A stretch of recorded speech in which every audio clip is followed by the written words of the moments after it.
to the great detectives of old time radio from Boise, Idaho. This is your host, Adam Graham. If you have a comment, email it to me, box13@greatdetectives.net. Follow us on Twitter at Radio Detectives and check us out on Instagram. Instagram.com/Great Detectives. Our listener support campaign continues, and I want to go ahead and thank Stephanie. Stephanie is the first listener to support the program from YouTube using the Super Thanks feature. Again, if you are watching on YouTube, you can hit the little $sign and donate to support the program right from YouTube without leaving. So thanks for supporting the show that way, Stephanie. And you can also become one of our ongoing Patreon supporters for as little as $2 per month. Just go over to patreon.greatdetectives.net. Well, now it is time for this week's episode of yours truly, Johnny Dollar. The original air date is March the 2nd, 1954, and the title is The Road Test Matter. For your listening enjoyment, John Lund as Johnny Dollar. King, Johnny. Consolidated Indemnity. Oh, hello, Mr. King. Gotta do this for us, Johnny. I can't take no for an answer. Oh, wait a minute, Mr. King. Do what? It's the new model car Allied Motors have been testing. Completely under wraps. The top engineers have been working on it. Your company going into the automobile business? We're in it, Johnny, up to our eyes. The car's cracked up 3 times, 1 fatal injury. The auto company's as confused as we are. You gotta run out there and find out what the story is, Johnny. Okay, Mr. King. I'll keep you posted.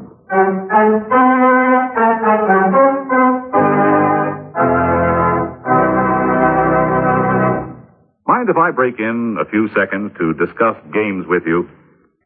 How many of you, when you were youngsters, ever tried to escape from the world of reality by playing cowboys and Indians or cops and robbers? Today's youngsters have added 2 more professions to the world of make-believe: spacemen and G-men. And speaking of G-men, do you know where that name came from? Actually, it was used about 20 years ago by gangsters to describe members of our Federal Bureau of Investigation, and the name stuck. It's easy to see why youngsters have added G-men as heroes to their play world, since they are a most important part of our country's protective forces. Actually, the Federal Bureau of Investigation is part of the Department of Justice and acts as a kind of detective agency whose duty it is to track down those who break our federal laws. The FBI also does counterintelligence work in ferreting out spies and saboteurs. And here's an amazing fact about our FBI men. Despite the extreme dangers of their work, it wasn't until some 20 years ago that they were given the authority to carry guns. With no other weapons than courage, resourcefulness, and determination, they had to track down and apprehend dangerous racketeers and spies. Today, however, you will find that the typical FBI agent may be a lawyer, accountant, or specialist in some other profession, but thoroughly trained in scientific police methods and handy with any type of weapon.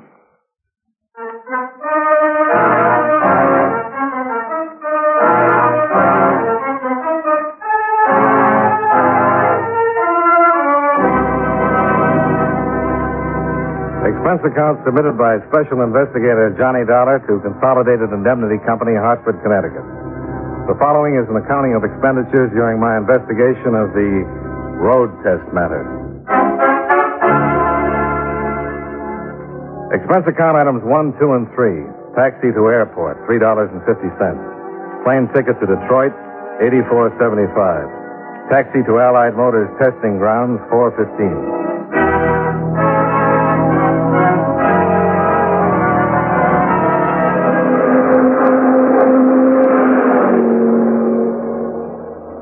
I got there before noon. There were a lot of signs around the place reading absolutely no visitors and keep out, no trespassing. So it took me about 10 minutes to persuade the guard at the gate to let me through.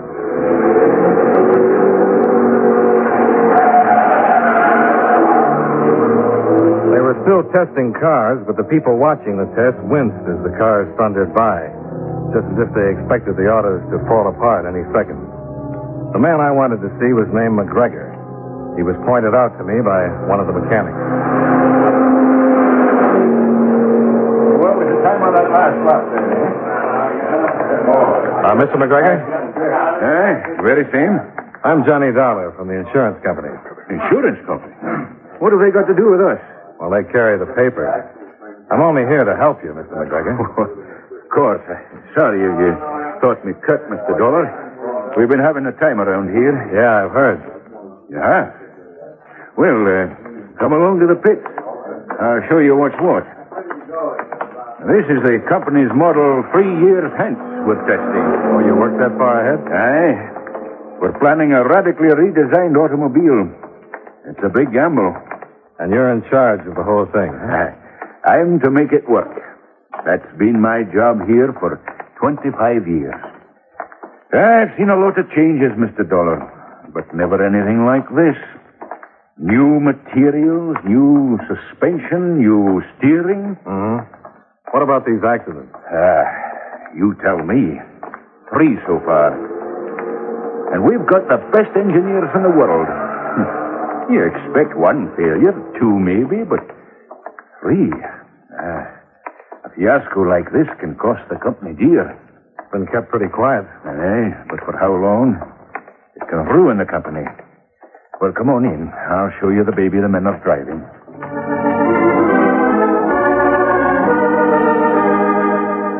Well, there she was.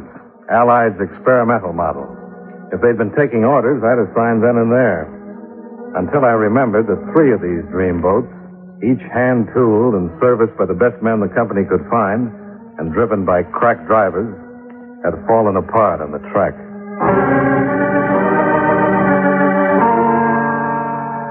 The drivers? Well, the orders were to give the car every beating it could take. And the drivers knew this car couldn't take it. McGregor led me into his office on the field. Sit down, please. Thanks. What do you make of it, Mr. Dollar? Well, it might be an inside job, of course. Someone's got a grudge against someone else, and they're working it out through the car. So, we strip down every wreck. I do it myself personally. And do you think there's a sign of sabotage? No. No, it's not that easy, Mr. Dollar. One of the drivers, maybe. Oh, they've all been with the company for years. Maybe some of the designers. They're new boys.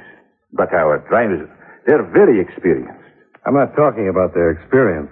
I'm talking about their motives. I'm an automobile engineer, and I wouldn't know about motives. I'll have to leave that to you. Thanks. Oh, I'd like the name of the man who was killed and his widow's address. Oh, of course. I'll write it down for you.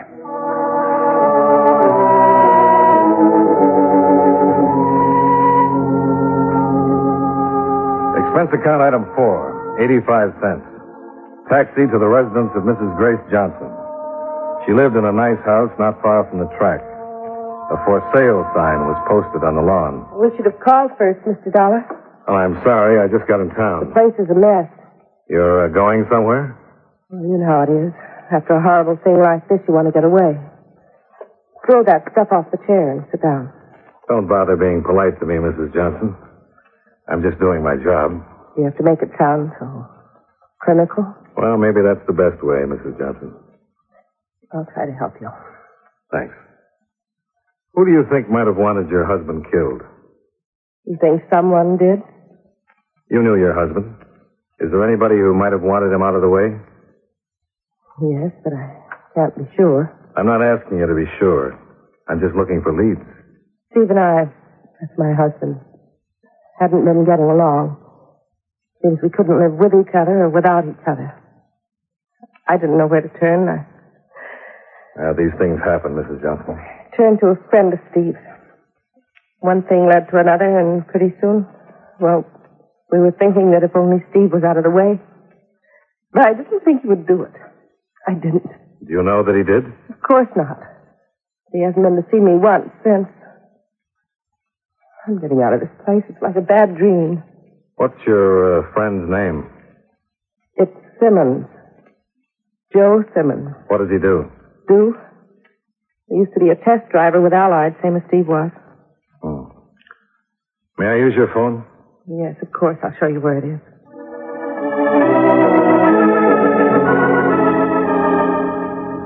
Simmons had worked for Allied, all right. One of their best men. He'd quit after the Johnson accident. When I went to the address he'd given as his home, I found he hadn't lived there for 6 weeks. But his landlady said he liked to stop in at Kirby's Bar and Grill down the street. And she believed he still lived in the neighborhood. Yes, sir? I'm looking for Joe Simmons. You come to the right place. Joe, you got a friend. That's him over there. Thanks. Mr. Simmons? Yep. I'm Johnny Dollar. I'm with the insurance company interested in the Allied Motors business. A cop? No, we're just the people who pay off the claims. They've asked me to look into it. Why do you come to me? I thought you could help me. Kelly, 2 more. You'll join me, won't you? Yeah, I'll play with it. Coming up. How much do you know? Well, I know Steve Johnson had a pretty wife. Oh, you've been seeing her. And she told you how she cried on my shoulder. I suppose she also told you I let her on or something? Put him on my tab, Kelly. All right, Joe. I'm a little tin goddollar, but Steve was my friend. If I took his wife to the movies or out to dinner, he knew about it, even though she didn't know he knew. That sounds complicated. No, he was crazy about her. He was trying to keep it going. He thought I could straighten her out. How come you quit driving? That car's not right. I've been test riding too long not to know that. Allied makes the best cars in the business. You're telling me? This one handles like a bar of soap. It does everything but answer your mail. Then suddenly, wham! For no reason, it falls apart on you. You tell me a car like that's all right? Every car or just some of them? How would I know? Or maybe some of the cars could have little bugs put in them. Like if one driver was in the way. I get you. You still think I did it because I was going out with Grace? Yeah, something like that. There's only one thing wrong with your hunch, Dollar. I'd have to get to the car. They watch them like crown jewels. You could figure out a way. And I'd have to want to do it. I told you I wasn't double-crossing Steve. He knew I was seeing Grace. Do you know you and his wife were thinking how nice it would be if he were out of the way? I'll leave the tip. And, Mr. Simmons, I wouldn't leave town with a widow just yet.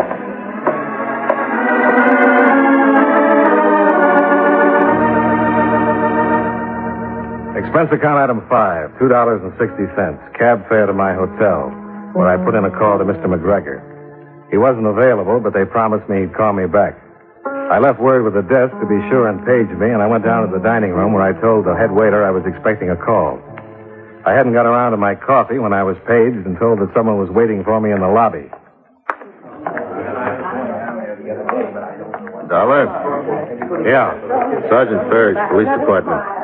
I hear you're digging into the Allied crack-ups. Our company's paying for them. Got any ideas? No, nothing startling. Open and shut. Let's get off our feet. I was hoping an outsider would turn up a fresh approach. Oh, I like the old one, Sergeant. It's neater. Show me how. Well, you'll have to bear with me if it sounds familiar. Husband and wife fight. Husband's best friend has a broad shoulder and a narrow conscience. Problem? How to get rid of husband and maybe pick up a piece of insurance on the way. All that remains, Sergeant, is to figure what was done to wreck husband's car and how friend tried to get away with it. Well, it's neat. I'll say that for your theory. But it won't work. Why not? It's worked before. I'll give you one small reason. Joe Simmons doesn't work for Allied any longer, right? Right. And they just had another crack up out there. Ouch. What happens now? Oh, I've made my little spiel. You tell me. Here's a rich company with all the know-how and talent in the world. They can't make a car safer than that.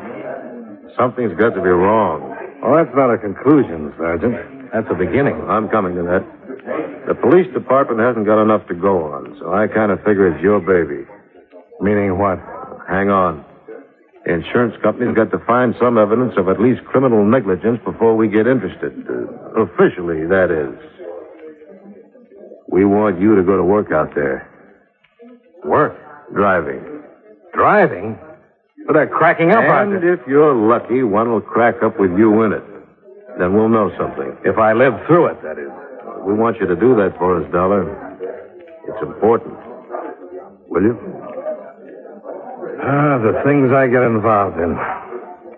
All right. Good luck, Johnny. Yeah.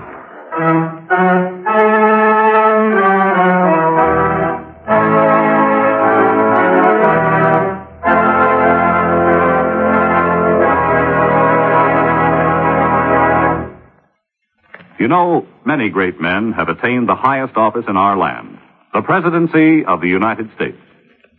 Can you guess the name of this man? He never wanted to be president, since he personally felt he was unqualified for the office. When he was only 30 years old, he was appointed member of the Ohio Superior Court. He was President Grant's Secretary of War and Attorney General. In 1908, through the recommendation and support of Theodore Roosevelt, he succeeded Roosevelt as president. If you don't have his name by now, here's another clue. During his administration, the Postal Savings Plan and Parcel Post were established. Who was he? William Howard Taft, 27th President of the United States. His life is part of your American heritage.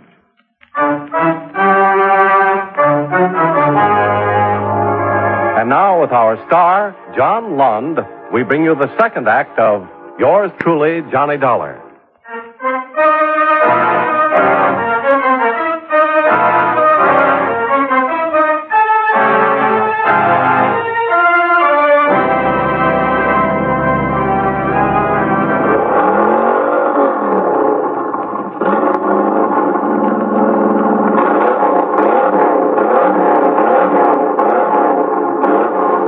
All right, Jim. Throttle her full. All right, Jim. Get it! Get it! Come on. All right, everybody. Back to work. Back to work. Have her towed to the shop and take her down. Couldn't we just smell her for scrap and save the trouble? Come on. What made it go to pieces, Mr. McGregor? Ask the engineer who designed it. I got a better idea. And what's that? Put me to work, driving. There are some things you can't learn at second hand. Oh, you're kidding, of course. No, Mr. McGregor, I'm not. Very well. You got a minute, Dollar? Do I get the driving job or I've not? got something in my office. It ought to give you an idea or two. After you. Care for a wee drop of the stuff? Not elegant, but paper cups will serve. There you are. Cheers.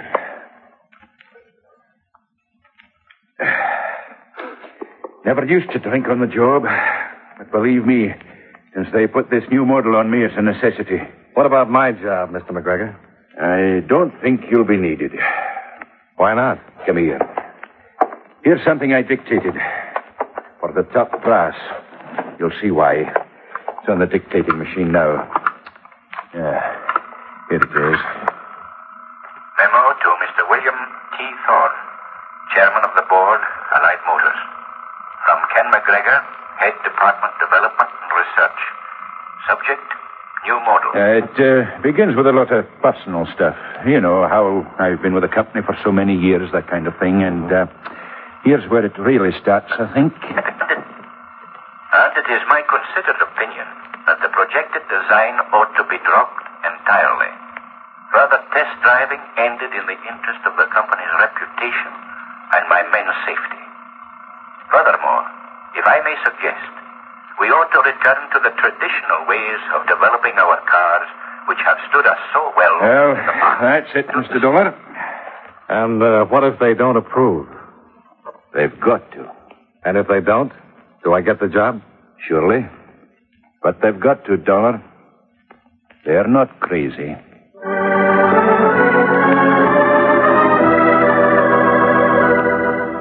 They'd read the memo in the executive offices by the time I got to them. They were inclined to agree with McGregor, and it took some fast talking on my part to convince them they should keep the experimental models testing. The insurance company had a lot of money invested in those accidents, if they were accidents, and I didn't see folding up my tent and stealing into the night without some explanation. They gave the test 1 week more. Meanwhile, I went to see the man responsible for the car's design. Come in, please. I'm Johnny Dollar from the insurance company. Is your chief, Ted Brand, in? I'm Ted Brand. Then I'm supposed to talk to you? Sure. What do you say we do it over something to drink? Yeah. When he said something to drink, he meant coffee. He was no more than 22 or 3. And that's what threw me when he told me he was the man responsible for the radically redesigned car of the future. So there you are, a new car from top to bottom. Science can't stand still, neither can automotive design. They had lots of trouble with the first jets, remember? Well, then you think it's, birth pangs? Did I say that? No, Mr. Dollar. That motor, that car is as perfect as anything can be. On paper, it should handle like a dream, and it can. I know it can. Oh, you'll find a lot of old guys who are against anything just because it isn't the way it always was. These are the same guys who are opposed to pneumatic tires, then four-wheel brakes. They just hate progress. You follow me? Yeah, I think I do. This car has got to work, that's all. Just like 2 and 2's got to make 4. How about another cup of coffee? No, thanks. You have a cup on me. I've got somewhere to go.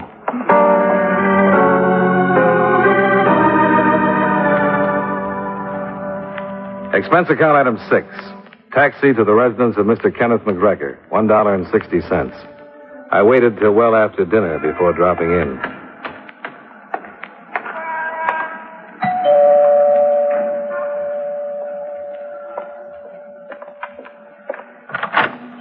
Yes? My name is Dollar. Is Mr. McGregor in? No. Well, do you expect him soon? Well, if he's not here by this time, I can figure he won't be home at all. Can I help you? I'm Mrs. McGregor. Well, I don't... They're working him awfully hard at the plant these days. He's been staying there nights a lot recently. Oh? Maybe I can talk to you. Won't you come in? I'm so glad for the company, Mr. Dollar. With Mr. McGregor away so much, I tell you, I just pine for someone to talk to. Can I fix you a cup of coffee? No, thanks. Nice place you have here. Thank you. We like it.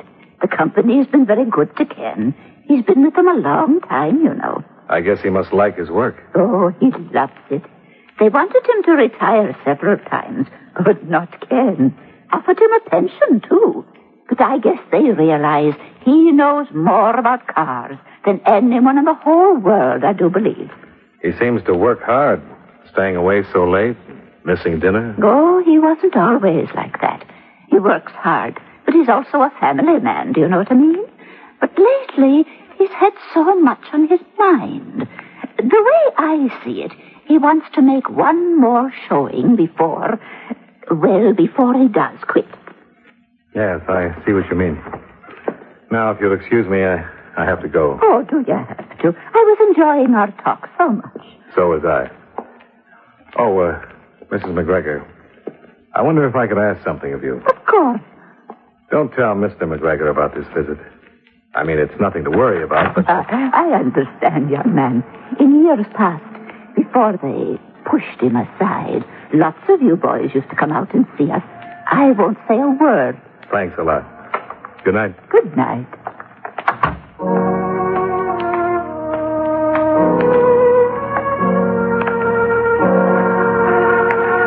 And there it was. A man who'd given a lifetime of loyalty. And now he was drinking on the job, staying at the shop all night, hating the new model car. I wondered how I'd feel if I suddenly found myself outdated. Outdated by a kid full of new, fresh, crazy ideas. Then I remembered that a man named Steve Johnson had died, that they'd had 4 crack-ups and might have others.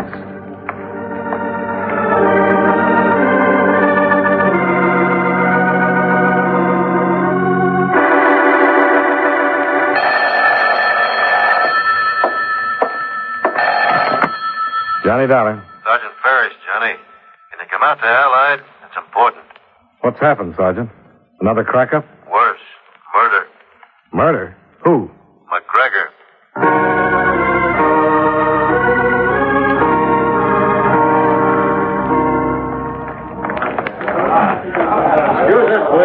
Excuse us, please. Let us through.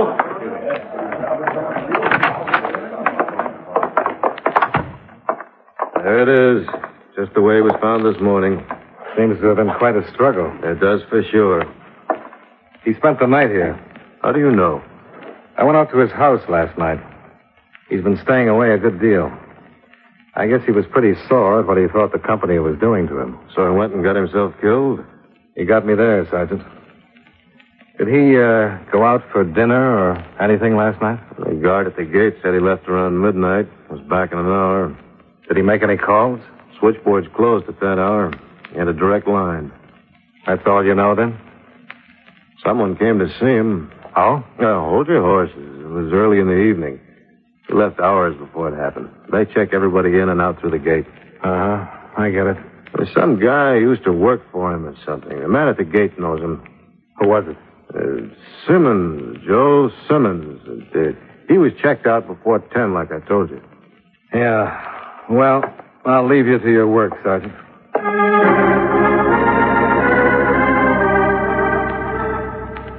I went to Kirby's Bar and Grill, but Joe Simmons wasn't around. He'd been around last night, but they hadn't seen him today. Well, there wasn't much I could do. It was a police case now, all right. So I grabbed a cab and went back to the hotel. Expense account item 7, cab fares. $120, $260, and $140. I was just letting myself into my room when... Are you Dollar? That's right. Can I come in? I want to talk to you. It's about the car they're road testing over at Allied. Yeah. Come on in. Thanks. Maybe I'm a stoolie, but... Oh, murder's not in my line. What are you talking about? This guy who got killed, that driver, Johnson. Well, it was a risk he had to figure on, but... Now, killing the old man, I'm through. I had nothing to do with it. I'll take my rap for what's coming to me, but not murder. Why don't you go to the police? Well, I figured you could help me. Well, don't count on it. All right, go ahead. Tell me who you're talking about. Simmons. Simmons was checked out of the test area 2 hours before it happened. That's what you think. McGregor picked him up later and brought him back. He was crouched down on the floor in back of the car. Why? Well, they were worried about you. You were going to drive. That meant that you'd have to get the business like Johnson. Simmons had to talk the old man into it. They were working together? Simmons was working for a stockholder who got booted out of the management when it was discovered he'd been mixed up in rackets. He wanted to hurt the company, and he had what it takes to do it. Well, Simmons knew the old man was sore because the company was scrapping him after all these years. Well, little by little, he got the old man to go in deeper. But then they had this beef about you. The old man realized what he'd done, and he wouldn't go for it. Well, you know how it wound up. Where's Simmons now? Waiting for me at the Kearns Hotel. Will you take me there? Yeah, sure. Wait till I call a friend and tell him where to meet us.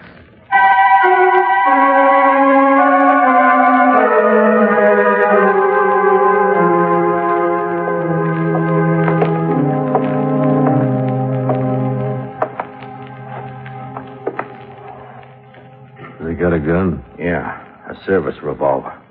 All right. Go on in. Okay.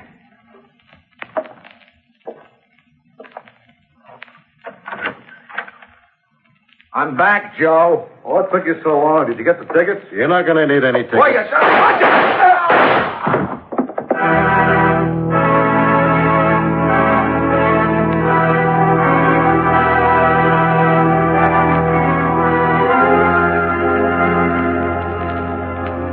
Expense account total, including return fare, $217.40. Remarks: the name of the stockholder has been submitted above, and he is currently held by the police. It is my belief he'll be able to reimburse your company for all the claims you've paid out. From jail, of course. Yours truly, Johnny Dollar.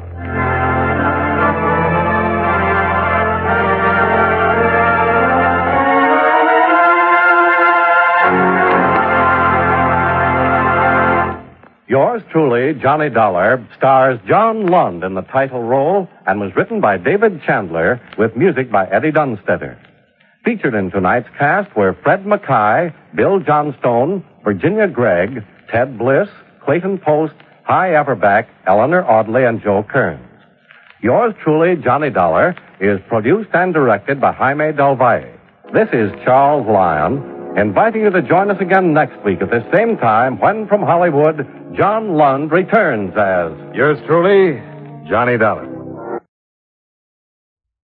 Welcome back. I love McGregor's response to Johnny's question about his name. Are you Mr. McGregor? The very same. I've got to use that. You know, somebody says, hey, are you Adam Graham? The very same. I don't know if I'll remember it, and I don't get asked if I'm Adam Graham that often, so maybe I'll remember to do it if somebody happens to ask me within the next few days. Now, McGregor's desire for them to return to making cars as they used to, and the way the story deals with that ties into one of the big themes of the 1950s. I think that there was a great belief in the progress of technology, the progress of science and architecture, and that progress is the key to the future, and you need to just embrace that. In many ways, I think that that may have helped to drive the decline of old-time radio, because there's this idea that, radio is yesterday, and you need to move forward. Now, McGregor is kind of the over-the-top antithesis of that prevailing idea. The idea that you want to return to how you were making cars and designing cars previously in 1954 is absurd. The young designer was right in that there had been a lot of innovations. And the 1950s had a lot of innovations and attempted innovations in designs and in car features. I mean, the car designs from the 1950s and, into the early to mid 60s are absolutely iconic. And I'm not even a big car guy, but I can appreciate the beauty of them. And, ironically, there are people who are nostalgic for these sort of 1950s designs, even though as a decade, the 50s were very much anti-nostalgia and all about, looking forward. McGregor's whole idea and notion, it would be like if somebody who worked for Sprint decided to send them a memo saying, okay, our test on the latest phones have not worked. We should go back to selling the type of phones that we made back in 1998. I mean, you can recommend that type of thing, and the most it's going to get you is a suggestion that you might want to take a leave for a while. I do think that some of the best modern designers and modern artists tend to borrow from and draw inspiration from things that worked or things that were well designed in decades past and incorporate them into things that work for the modern world. I also liked how they did avoid making him a caricature, despite having some beliefs that, when you think about them would be kind of silly and seem like they were, caricatured beliefs. But he had a reason for thinking as he did, and Johnny had sympathy for him. And I also had a really good reminder that you can be sympathetic with how someone feels and the sort of emotional and career challenges they might be dealing with without at all approving of their bad behavior. I thought that that was a really good beat in this story. The idea of Johnny actually doing the test drive may have been one of the worst ideas that's been submitted to him. And I do include the Paul Gorell matter in that consideration, though I'm not certain Paul Gorell may have been a little more foolish. But test drivers are very, very skilled. And there's been no indication that Johnny is anything other than a typical average driver. Today, I would imagine that such a move would probably be stopped, ironically, by the insurance company. Of course, it never actually came to fruition. It's more like the idea of him being the test driver drove the story forward. So it's one of those things where you can make things happen just by saying you're going to do something and not actually having to do it. I mean, we would all like to be that fortunate. So I didn't like the solution falling into his lap, as you really do want to see your hero solve the case. But other than that, I thought it was an interesting episode. Now, I do want to go ahead and briefly thank everyone who has sent along their congratulations for us making the finals of the podcast awards. There are so many comments, I wouldn't have time to read them all properly on the podcast, but I have read them all, and I do want to let you know I really do appreciate all those who nominated and all those who sent congratulations, listening in the United States and all over the world. Again, thank you so much. And now we're going to talk about our plans for the Great Detectives of Old Time Radio on Friday. And Friday we're going to continue to play Johnny Dollar. Well, that was quick. I will say when we get into the serial era, we are going to be doing 3 parts on Friday. So 2 parts on Tuesday, 3 parts on Friday. So our Friday programs will probably be a little bit longer. Now it is time to thank our Patreon supporter of the day. Thank you to Joshua, Patreon supporter since February 2016, currently supporting us at the Seamus level of $4 or more per month. Thanks so much for the support, Joshua. And that will do it for today. If you are enjoying this podcast, please rate and review it wherever you're downloading your podcast from. We will be back next Tuesday with I Hate Crime, and next Friday with another episode of yours truly, Johnny Dollar. But coming up tomorrow, listen for Tales of the Texas Rangers, where... It was just about 3 this morning when I saw it, Ranger. How come you were driving along this road that late? I've been to a ranchers' meeting in Almira's. I was going to spend the night there and change my mind. Uh-huh. Did you take this road when you left for Almira's? Yes, sir. What time? Yesterday morning, about 7:30. And then this car came here sometime between 7:30 yesterday morning and 3 this morning. I guess so. You never saw the dead man before, huh? It's the first time I laid eyes on him. All right, Mr. Banker. You can go. You need me, I'll be home. No identification on the body at all, huh, Sheriff? Nothing in the pockets. Picked clean as a whistle. Anybody else been around the car? Nope. Deputy kept his eyes on it. Car's facing west. Going west when it was stopped. Tire tracks on the shoulder tell that. Mm-hmm. Blood on the seat. Yep. 38 bullet done it. 38? Might be a police special. Banker got one? Banker, but... Just asking, for now. You see, You see something? Look here, Sheriff. Huh? Set of tracks leading up to the car. Ordinary shoes, not boots. Heel marks are too broad for boots. Yeah, looks like it. Look at this one. Sole print with a hole in it. Now look. The prints lead from that way, north, up to the car. A little scuffle. Then the prints turn back north. Mm-hmm. In other words, Sheriff, somebody walked up to the car, stood there, then turned and went back north. Oh, and here's... I hope you'll be with us then. In the meantime, do send your comments to box13@greatdetectives.net. Follow us on Twitter at Radio Detectives and check us out on Instagram, instagram.com/Great Detectives. From Boise, Idaho, this is your host, Adam Graham, signing off.